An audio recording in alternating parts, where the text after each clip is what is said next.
पाकिस्तान दरअसल पहलगाम आतंकी हमले के बाद भारत के ताबड़तोड़ एक्शन से पाकिस्तान की सारी अकड़ इस वक्त ढीली हो गई है। पहलगाम आतंकी हमले के बाद भारत ने सिंधु जल संधि को स्थगित कर दिया।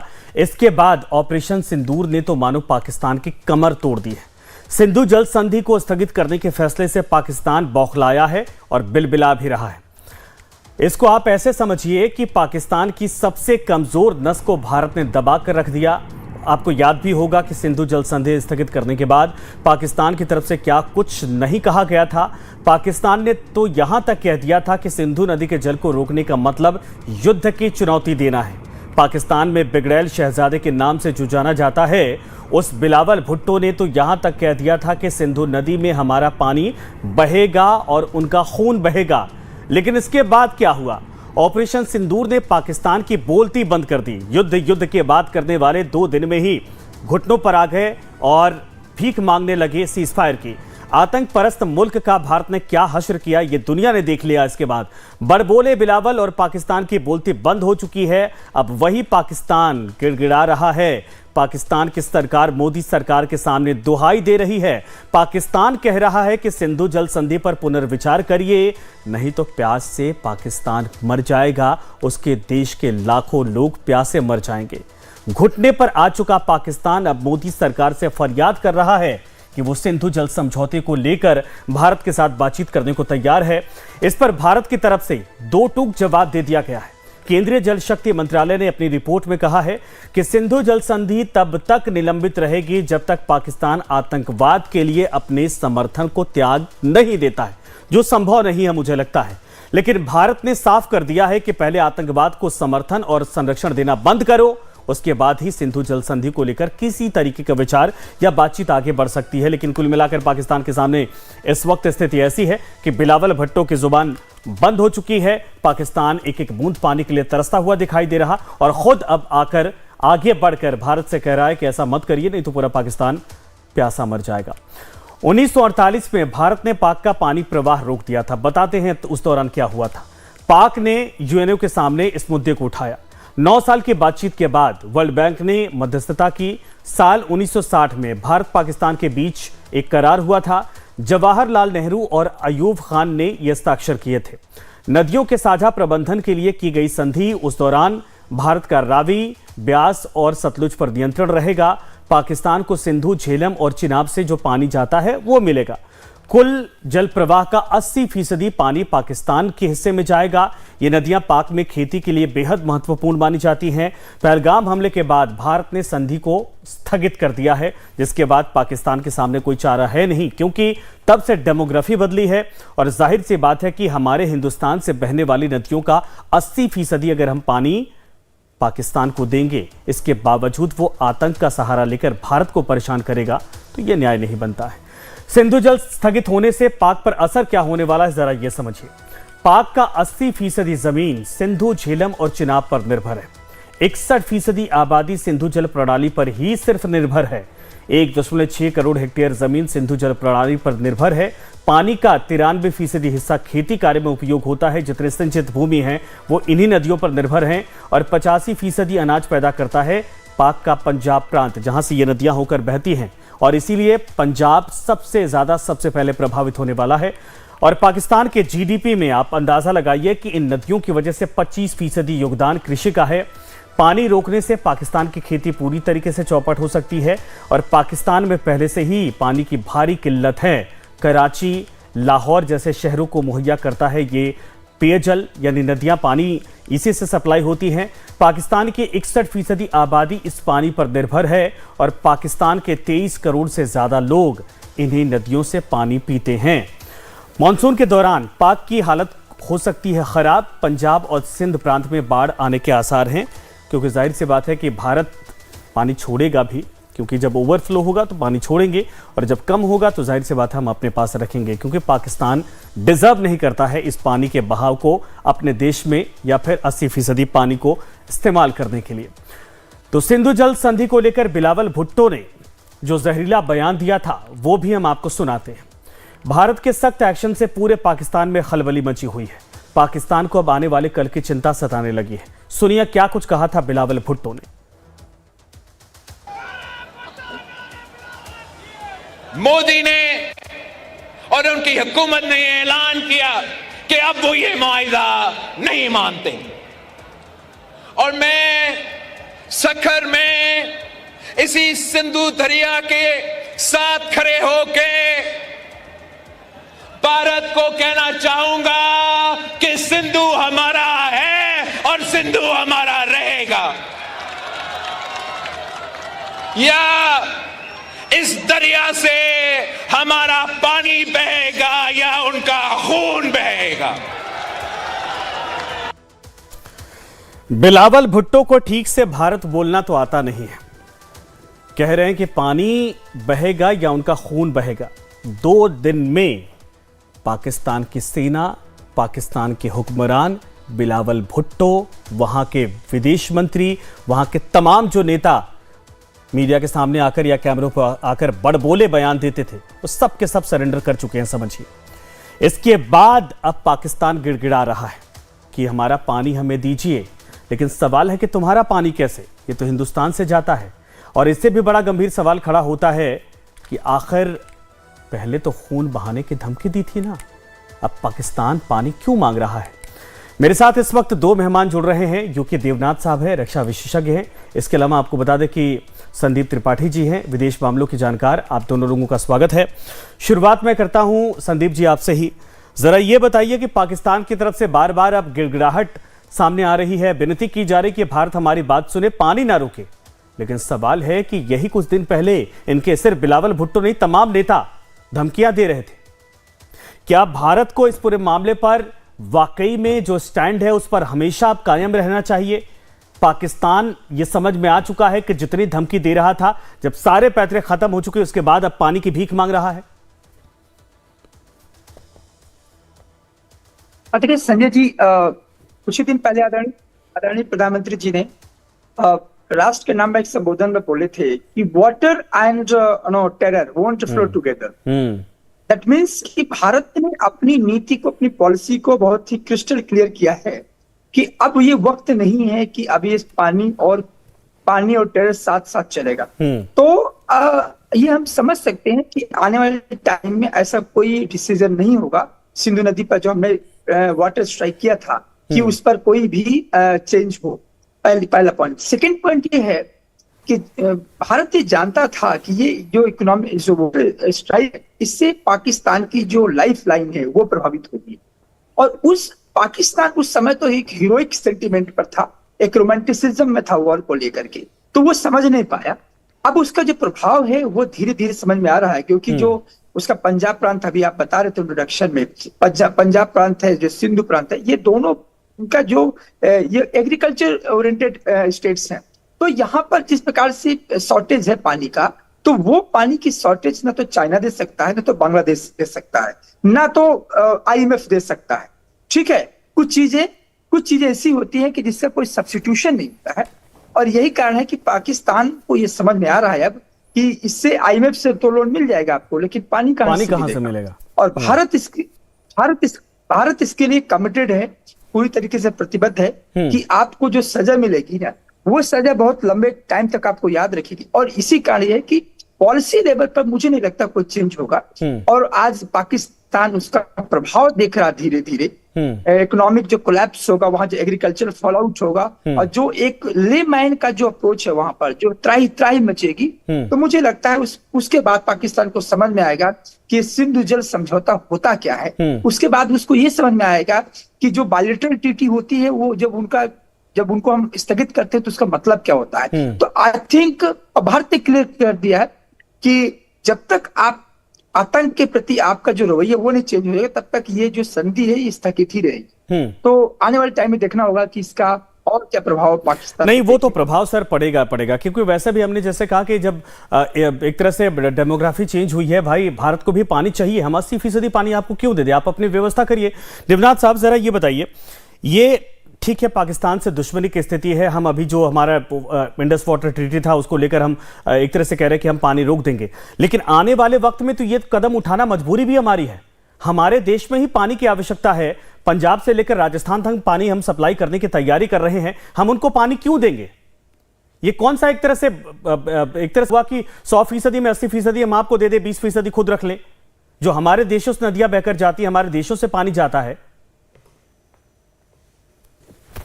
जी हाँ, देखिए, जब ये ट्रीटी साइन की थी तो ये तय किया गया था कि भारत की जो नदियां हैं, जो भारत की तरफ जो नदियां हैं, जैसे कि रावी, सतलुज और ब्यास, इनका पानी भारत जितना मर्जी दोहन कर सकता है। और तब से लेके आज तक भारत ने इस 3 नदियों के पानी को अपनी पंजाब, हरियाणा, पश्चिमी उत्तर प्रदेश और राजस्थान के डेवलपमेंट के लिए बहुत सुंदर तरीके से किया है। फिर भी टेक्निकल वजह से कुछ पानी चला जाता था पाकिस्तान।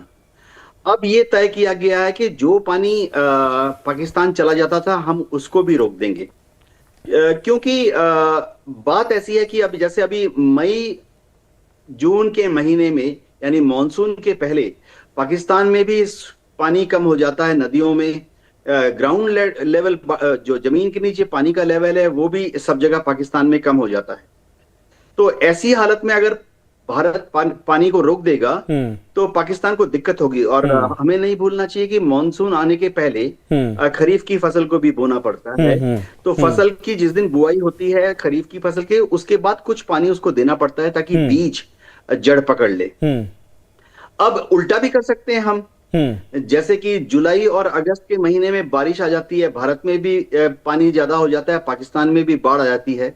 तो जरूरी नहीं है कि हम सिर्फ पानी रोकें। अगर हम पानी का इस्तेमाल एज ए वेपन करना चाहते हैं, शस्त्र की तरह, तो हो सकता है जुलाई और अगस्त में हम पानी ज्यादा छोड़ दें पाकिस्तान की तरफ, ताकि पाकिस्तान में जितनी बाढ़ आती है उससे ज्यादा बाढ़ आ जाए, उनकी फसल ही नष्ट हो जाए, फसल बह जाए। तो पानी का इस्तेमाल हथियार के हिसाब से जो हमने करने की ठानी है, ये कुछ हद तक पॉसिबल है। भविष्य में अब भारत सरकार ने यह तय कर लिया है कि हम और ज्यादा डैम्स बनाएंगे, डाइक्स बनाएंगे, डाइवर्जन कैनल्स बनाएंगे और रिजर्वायर्स बनाएंगे, ताकि भारत से पानी हम पाकिस्तान की तरफ छोड़ने की जगह उसको भारत की तरफ ही ले आएंगे। बिल्कुल। अब जो उत्तरी नदियां हैं उनमें हमें डैम्स ये सब तो बनानी ही पड़ेंगी। इंडस, झेलम, चिनाब, उनको वहां पर क्या है कि अगर हमें उसका पानी रोकना है तो हमें एक नदी से दूसरे नदी तक पहाड़ के अंदर से लंबी लंबी सुरंगें बनानी पड़ेंगी, जो हम बना रहे हैं, और भी सुरंगें बनानी पड़ेंगी ताकि उन नदियों का पानी, इंडस का पानी झेलम में आ जाए, झेलम का पानी चेनाब में आ जाए, और अगर हो सके बाद में चेनाब का कुछ पानी हम रावी, ब्यास या सतलज की तरफ ले आए। लेकिन उसमें इतनी बड़ी इंजीनियरिंग प्रोजेक्ट को करने में कुछ समय लगेगा। ठीक है, 2 साल, 5 साल, 6 साल, 10 साल लग जाए, लेकिन भाई हम दुश्मन को पानी क्यों पिलाएंगे? है ना संदीप त्रिपाठी जी, ये सवाल आपसे है। दुश्मन को पानी क्यों पिलाएंगे जब हमें पता है कि 1948 से लेकर अब तक लगातार ये सुधरा नहीं है और हर रोज ये खंजर भोंकने की कोशिश करता है? देखिए संजय जी, आपने सही कहा कि ये इतिहास में पहली बार हुआ है 1947 के बाद कि हमने इस संधि को रोका। अदरवाइज एक वॉर हुआ, कई बार कन्फ्लिक्ट हुआ, लेकिन ये संधि हमेशा बनी रही। भारत ने इस बात को एहसास किया हिंदुस्तान की लीडरशिप में कि अब जो वॉर होगा वो वॉर रिसोर्सेस को वेपनाइज किया जाए। जैसे हमने अभी रिसेंटली देखा दुनिया की जो कन्फ्लिक्ट वॉर जोन चल रहे हैं, हमने रशिया को देखा कि कैसे उसने ऑयल एंड गैस को वेपनाइज किया, बहुत अच्छी तरीके से ईयू को पस्त किया, यूक्रेन पस्त हुआ, इवन यूएसए भी पस्त हुआ। तो वो रशिया ने अपना ऑयल एंड गैस को क्या किया, वेपनाइज किया।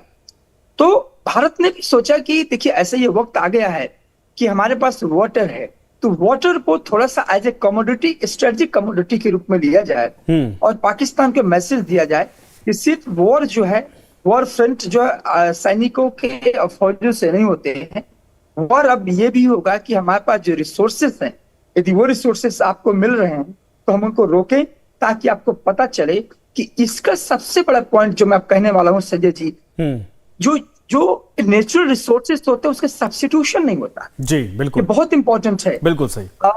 सब्स्टिट्यूशन हो, जैसे कि रसा में ऑयल एंड गैस जो सप्लाई करता था ईयू को, स्पेशली गैस की बात करूं, उसका सब्स्टिट्यूशन ईयू के लिए बहुत महंगा था। और ओवरनाइट सब्स्टिट्यूशन नहीं होता है किसी भी कमोडिटी का, नेचुरल जो रिसोर्सेस, ऐसे ही भारत है। हमने जो डिसीजन लिया, अब मैंने जैसे कहा कि ओवरनाइट यदि अमेरिका भी चाहे कि चलिए हम थोड़ा सा पानी दे, ट्रंप साहब चाहे कि आईएमएफ के साथ साथ थोड़ा सा वाटर भी दे दे, इम्पॉसिबल। चाइना भी चाहे कि थोड़ा सा चलो जल पहुंचा दे, इम्पॉसिबल। तो यही भारत ने समझा कि हम अपनी कमोडिटी को स्ट्रेटेजिक वेपनाइज करेंगे, और हमने वो डिसीजन लिया। और मुझे लगता है कि भारत की विदेशी नीति का बहुत बहुत रियलिस्टिक पॉइंट ऑफ व्यू है। अब इसके आने वाले टाइम में देखना होगा कि पाकिस्तान कैसे इसको फेस कर पाता है। नहीं, क्या एक तरह से बहुत बड़ा हथियार हमारे पास नेचुरली है पाकिस्तान को भी बांग्लादेश दोनों को सबक सिखाने का?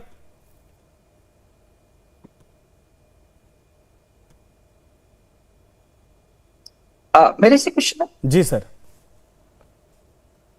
ओके ओके जी, जी हाँ, मैंने एक बताया कि बांग्लादेश की सिचुएशन वही है।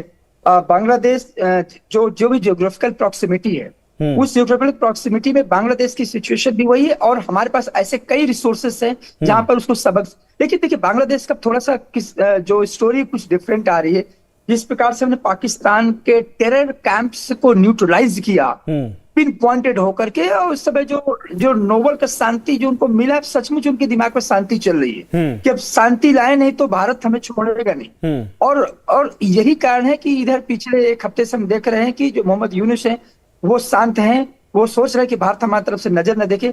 और जो चिकन नेक जो हमारा है, सिलीगुड़ी जो है कॉरिडोर है, वहां पर भी पहले थोड़ा बांग्लादेश की एक्टिविटी होती थी। हमने देखा पिछले 6-7 महीनों में कि पाकिस्तानी की आर्मी वहां ट्रेनिंग कर रही है, आईएसआई वहां ट्रेनिंग कर रहा है, चाइना भी कुछ ना कुछ एक्शन में है।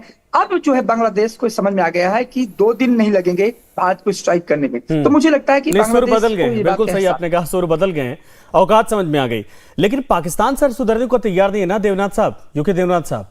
अभी जहां पर भारत ने स्ट्राइक की है, बल्कि पहले जो इंफ्रास्ट्रक्चर वहां पर था उससे कहीं ज्यादा फंड पाकिस्तान की सरकार देने को तैयार हो गई है, फिर से उनको जिंदा करने की तैयारी कर रही है। तो भाई पानी और आतंकवाद, टेरर दोनों एक साथ नहीं चल सकता, नहीं, ये मैसेज है। लेकिन पाकिस्तान तो तैयार नहीं इस बात को लेकर, और ऊपर से गिड़गिड़ा रहा है कि पानी दे दो, पानी दे दो। जी हाँ संजय जी, जहां तक पानी की बात है, पाकिस्तान जो है थोड़ा सा नरम रुख अब दिखा रहा है, क्योंकि हमने इंडस वाटर ट्रीटी को ठंडे बस्ते में डाल दिया है। हाँ, पाकिस्तान ने ये धमकी दी है कि वो इसको इंटरनेशनल लेवल पर उछालेगा। जब ये ट्रीटी साइन हुई थी तो ओवरऑल वर्ल्ड बैंक की छत्र छाया थी। तो इसमें 3 लेवल, अगर कोई मतभेद है, डिसएग्रीमेंट है, तो उसमें 3 लेवल सजेस्ट किए थे वर्ल्ड बैंक ने, जो कि ट्रीटी में लिखे हुए हैं कि दोनों देशों के बीच में एक परमानेंट इंडस वाटर कमीशन रहेगा जो कि मतभेदों को सुलझाएगा। अगर वो फिर भी नहीं सुलझते हैं तो लेवल 2 पर डिफरेंसेस जो हैं वो वर्ल्ड बैंक द्वारा दिए गए न्यूट्रल एक्सपर्ट्स सुलझाएंगे। और फिर भी अगर बात नहीं सुलझी तो डिस्प्यूट जो है वो इंटरनेशनल कोर्ट ऑफ आर्बिट्रेशन में जाएगा, जहां पे कि आर्बिट्रेटर्स डिसाइड करेंगे कि पानी का बंटवारा कैसे होगा। वैसे मैं दर्शकों को थोड़ा आइडिया दे देता हूं कि अलग अलग इंटरनेशनल नियमों में किस तरह से पानी का बंटवारा होता है। एक तो ऊपर के देश होते हैं जहां से पानी आ रहा है, बिल्कुल, और एक होता है नीचे का देश जहां पानी जा रहा है। तो फॉर्मूलोज होते हैं जिसके तहत किस का क्षेत्रफल कितना ज्यादा है, किसका इरिगेशन एरिया कितना ज्यादा या कम है, किसकी पॉपुलेशन कितनी कम या ज्यादा है, और सबसे बड़ी बात है कि उस पानी का इस्तेमाल वो टेक्निकली कर सकता है कि नहीं। मैं एक छोटा सा एग्जांपल दे रहा हूं। अब इंडस वाटर, सिंधु नदी का जो पानी है, अगर हम 100% इस्तेमाल करना चाहें तो टेक्निकली पॉसिबल नहीं है, क्योंकि वहां हमें बड़े बड़े बांध बनाने पड़ेंगे, रिजर्वायर बनाने पड़ेंगे। अभी पिछले 15 दिन में हमने वहां पर जब पानी रोका तो नीचे के जब हमने स्लूज गेट बंद कर दिए तो पानी का लेवल डैम के भारत की तरफ इतनी तेजी से ऊपर बढ़ने लगा कि हमें फाइनली जो हर डैम के ऊपर जो ओवरफ्लो गेट होता है, उस ओवरफ्लो गेट को खोलना पड़ा। तो ये जो ट्रीटी है इसमें इस तरह के सारे बातों को संज्ञान में लिया जाता है। अब पिछले 10 साल से ये भी संज्ञान में लिया जाता है कि किस देश की सॉइल कैसी है, वहां जमीन में किस तरह का सॉल्ट यानी नमकीन जो पन है वो किस तरह से बढ़ रहा है, और जमीन के नीचे जो पानी का वाटर टेबल है वो -100 फीट पर है, -200 फीट पर है, -300 फीट पर है। तो डेफिनेटली पाकिस्तान आस्ते आस्ते इसको वर्ल्ड बैंक के सामने और इंटरनेशनल कोर्ट ऑफ आर्बिट्रेशन के सामने ले जाएगा, यूनाइटेड नेशन में ले जाएगा, लेकिन तब की हम तब देखेंगे। नहीं ले जाए तो ठीक है, उसकी मर्जी है, लेकिन सर कम से कम इतना तो होगा ना कि दुनिया के सामने ये बात तो माननी पड़ेगी, या फिर इस बात का प्रेशर तो पड़ेगा कि तुम आतंकवाद खत्म करो। क्या पाकिस्तान अपनी इस हरकत से कभी बाज आएगा, लगता है?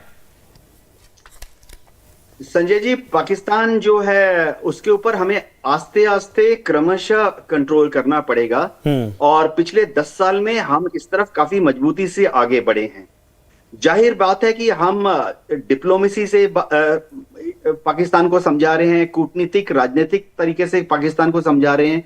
हमारे देश की जो पॉलिटिकल लीडरशिप है बहुत ही समझदार और मजबूती से पाकिस्तान को हैंडल कर रही है। अगर जरूरत पड़े, एक कहावत है कि जब डिप्लोमेसी या कूटनीति या राजनीतिक समाधान से एक समस्या का समाधान नहीं हो रहा है तो मिलिट्री पावर का इस्तेमाल होता है। हमने किया, बखूबी किया अब ऑपरेशन सिंदूर के दौरान। फिर एक चरण ऐसा आता है जब देश के नेता ये तय करते हैं कि ठीक है, मिलिट्री का इस्तेमाल कर लिया, वापस मामले को हम फिर से कूटनीति, पॉलिटिकल और कूटनीति की तरफ ले आते हैं। वो भी हमने कर दिया सीजफायर करके।